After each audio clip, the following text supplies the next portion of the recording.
إن كفرتم إن عذابي لشديد আমার নিয়ামত পায়া আমার নিয়ামতের শুকরিয়া আদায় করলো না যারা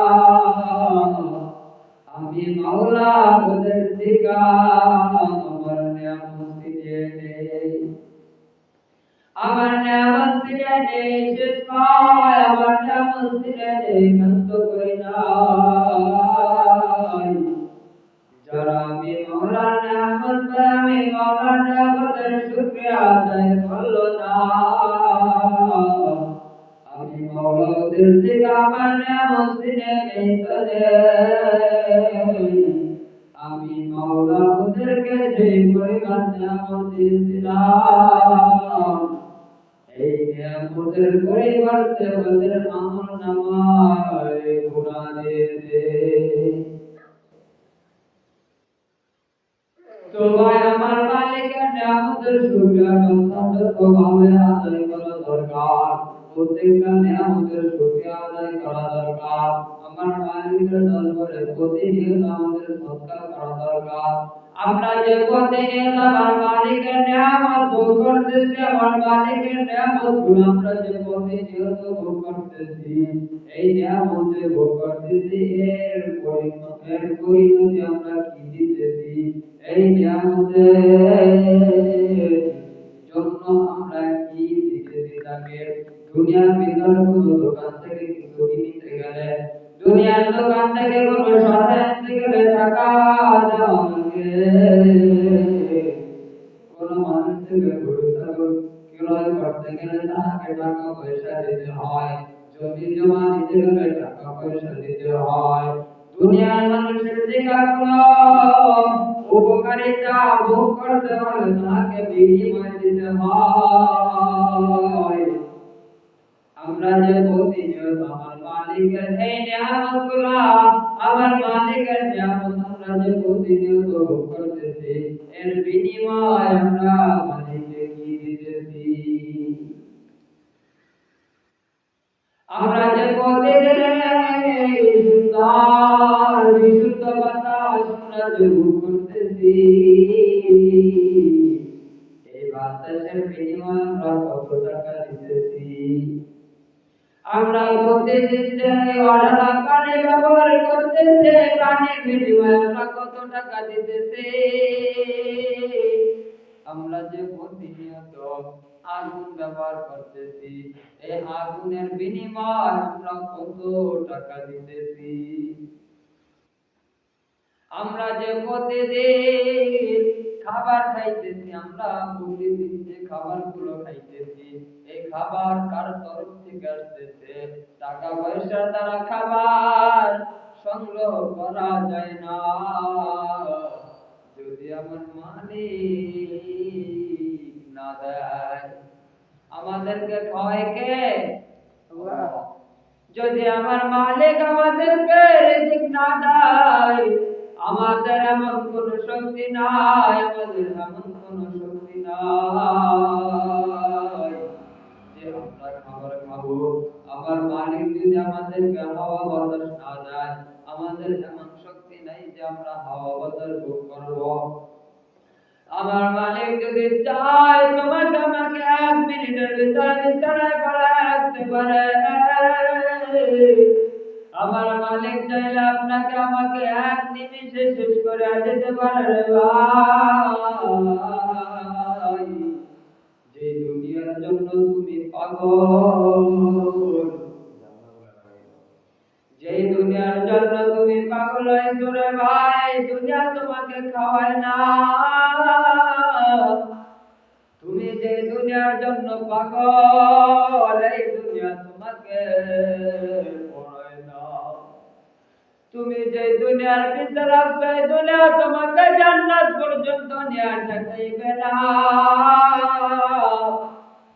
তুমি যে দুনিয়ার পিছনে লাগছো এই দুনিয়া তোমাকে জাহান্নামের দিকে ডাকে এজন্য আমার ভাইদেরকে বলবো আমার কলিজার টুকরা যুবক ভাইদেরকে বলবো ভাইরে তোমরা তোমরা যে দুনিয়ার পিছনে লাগছো, তোমরা যে দুনিয়ার পিছনে দৌড়াইতেছো, এই দুনিয়া তোমাকে আমাকে ভালো রাস্তা দেখায় না। এই দুনিয়া তোমাকে আমাকে মন থেকে নিয়ে যাইতেছে। এই দুনিয়া তোমাকে আমাকে মনে পর্যায়ে নিয়ে ঠেকাইবে, যেখানে আর কোনো পার পাওয়ার জায়গা থাকবে না।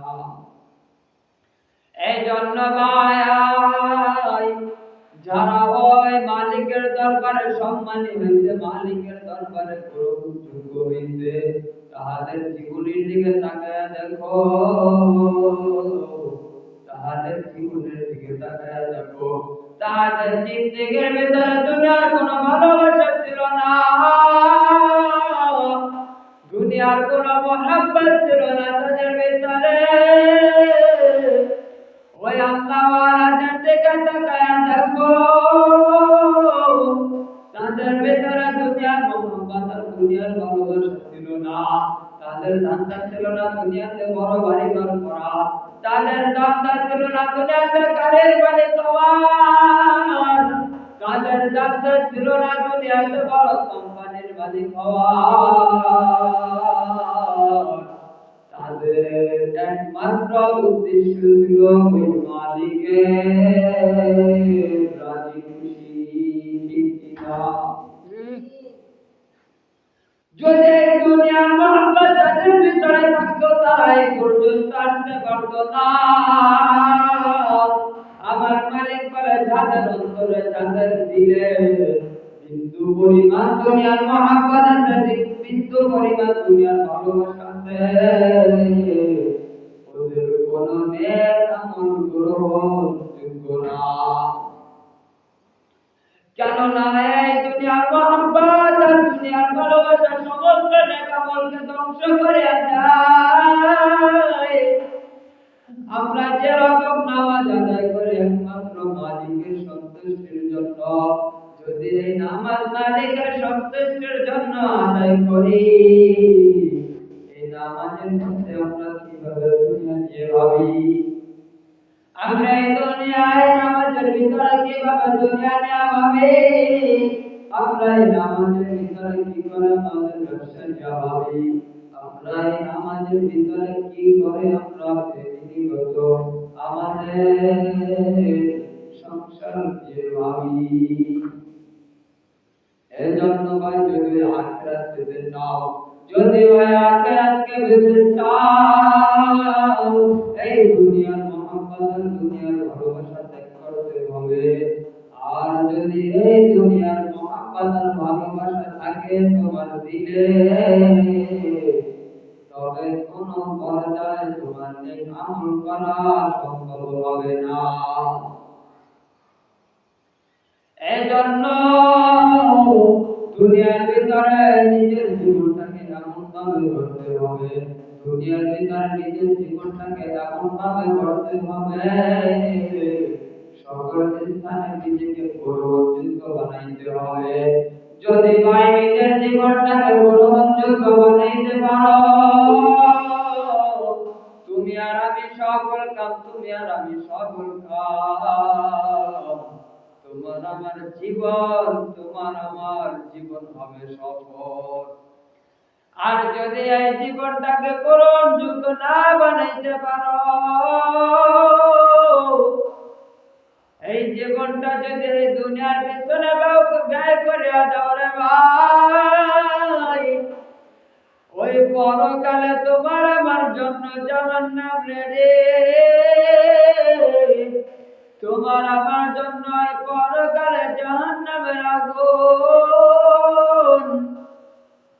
তোমাকে আমাকে ওই জাহান্নামের আগুন ডাকতেছে, ওই জাহান্নামের দরজাগুলো তোমাকে আমাকে আহ্বান জানাইতেছে। যদি নিজের জীবনটাকে ভাই গ্রহণযোগ্য বানাইতে পারো, তোমাকে আমাকে ওই জান্নাতের ফেরেশতাগুলো সেলুট জানাইবে, তোমাকে আমাকে জান্নাতের ফেরেশতাগুলো সেলুট জানাইবে। তোমাকে আমাকে সসম্মানে জান্নাতের দিকে নিবে। যদি জীবনটাকে গ্রহণযোগ্য বানাইতে পারো ভাই, ছোট্ট একটা জীবন নিয়ে তোমাকে আমাকে এই দুনিয়ায় মালিক পাঠাইছে, এই ছোট্ট জীবনটাকে যদি গ্রহণযোগ্য বানাইতে পারো, তুমি আর আমি হব ওই জান্নাতের সাথী। এই জীবনটা ভাই গ্রহণযোগ্য করে তুলতে হবে, এই দুনিয়ার মানুষের কাছে নয়। এই জীবনটাকে গ্রহণযোগ্য বানাইতে হবে মালিকের কাছে। কেননা মালিক যদি দেখে তোমার আমার জীবনটা গ্রহণযোগ্য ভাবে তুমি সাজাইতে পারছো, নিজের এই ছোট্ট জীবনটাকে গ্রহণযোগ্য করে সাজাইতে পারছো, নেক আমল দ্বারা এই জীবনটাকে সাজাইতে পারছো, তোমার আমার জন্য মালিক ওই জান্নাত বানায়া রাখছে। আমার মালিক বলো যুবক, তুই যে গান বদর পিছে দৌড়াও, যে গান সারে তুই ঘুমানো চোখে, সেই গান আমি মাওলা, সেই গানের ব্যবস্থা আমি জান্নাতে করিয়া রাখছি। তুই যে 2-3 মিনিটের ডান্সের ভিতরে হারায়া যাও, যে রকম 2-3 মিনিটের কোমর ঢুলানিতে তোর জীবনটাকে শেষ করিয়া দিতেছ, শুনিয়া না কই যুবক ভাই, খেয়াল করে শুনিয়া রাখ, আমার মালিক তোকে আমাকে আহ্বান করতেছ যুবক, তোর জন্য আমি জান্নাতের ভিতরে ডান্সের ব্যবস্থা করে রাখছি রে যুবক। ওই জান্নাতের ভিতরে যখন হুর গুলা ডান্স করবে, ওদের সাথে পুরো জান্নাত ডান্স করতে থাকবে, টানা 40,000 বছর পর্যন্ত ডান্স চলতে থাকবে। ওই ডান্স দেখতে দেখতে দেখতে দেখতে তুমি বেহুশ হয়ে যাইবা। ওই ডান্স দেখতে দেখতে তুমি এমন ভাবে তাকায়া থাকবা, তোমার দিকে তাকাইলে মনে হবে তোমার কোনো হুঁশ নাই। যখন 40,000 বছর কাটিয়া যাবে, তোমাকে আমাকে ডাক দিয়া উঠে বলবে যুবক, তোর কি এই ডান্স দেখে তৃপ্তি মিলছে না আরো চলবে? যুবক গুলা ডাক দিয়া বলবে না না না, আমাদের ডান্স দেখার তৃপ্তি এখনো মিটে নাই, চলো আমরা দেখতে থাকি। আবার 40,000 বছর চলতে থাকবে। এরকম ভাবে ওই জান্নাতের তো ভাই কোনো দিন তারিখ ঠিক নাই। ওই জান্নাত তো অনিবার্য, ওই জীবন তো কোনোদিন শেষ হবে না। এইভাবে চলতে থাকবে, এইভাবে চলতে থাকবে। যারা দুনিয়াকে গানকে তেজ্য করতে, দুনিয়ার এই অশ্লীল গানকে, দুনিয়ার এই জাহান্নামী গানকে যারা তেজ্য করিয়া নিজের কানকে ওই গান থেকে হেফাজত করতে, তাদেরকে আমার মালিক ডাক দেবে, ও বান্দা,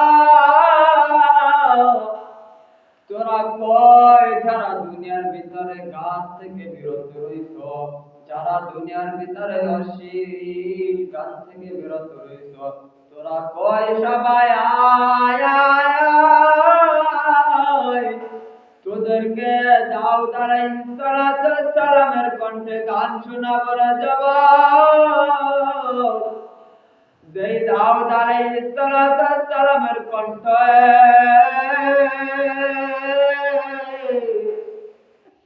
যেই দাউদ আলাইহিস সালামের সুর শোনার জন্য সমুদ্র থেকে মাছ বাহির হয়ে চলে আসতো যুবক, যেই দাউদ আলাইহিস সালামের কণ্ঠে তিলাওয়াত শোনার জন্য পাখিগুলা মাথার উপর আসিয়া থামিয়া যাইত। সেই দাউদ আলাইহিস সালামের কণ্ঠ শোনার জন্য মেঘগুলা মাথার উপরে আসিয়া থামিয়া যাইত।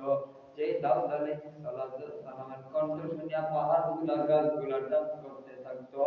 তোমাকে আমাকে ডাক দেওয়া হবে ওই দাউদ আলাইহিস সালামের কণ্ঠে গান শোনার জন্য।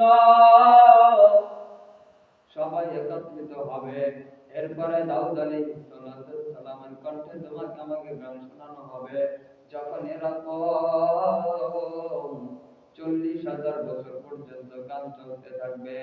40,000 পরে ডাক দেয়া বলবো, যুবক তোদেরকে গানের দেখতে মিলছে নাকি? যখন যুবক বলবে না না না, এরপরে আমার মালিক সুসংবাদ দিয়া বলবে, এবার দাউদ আলাইহিস সালামকে সরাও। ফেরেশতাদেরকে বলবে, ও ফেরেশতা সসম্মানে আমার বন্ধুকে এই মঞ্চে নিয়ে আসো। তখন তোমার আমার নবী, আপনার আমার মায়ার নবী, আখির জামানার পয়গম্বর জনাবে হাবিব মুহাম্মদুর রাসূলুল্লাহ সাল্লাল্লাহু আলাইহি ওয়াসাল্লাম, আপনার আমার মায়ার নবী, আপনার আমার দয়ার নবী আসিয়া আপনাকে আমাকে ওই মধুর কণ্ঠে গান শোনাইতে থাকবে। এরপরে কিছু পরে বলবে, কিরে তৃপ্তি মিলছে নাকি? যখন যুবক বলবে না না আমরা আরো শুনবো, তখন আমার মালিক বলবে, ও ফেরেশতা পর্দা সরাও।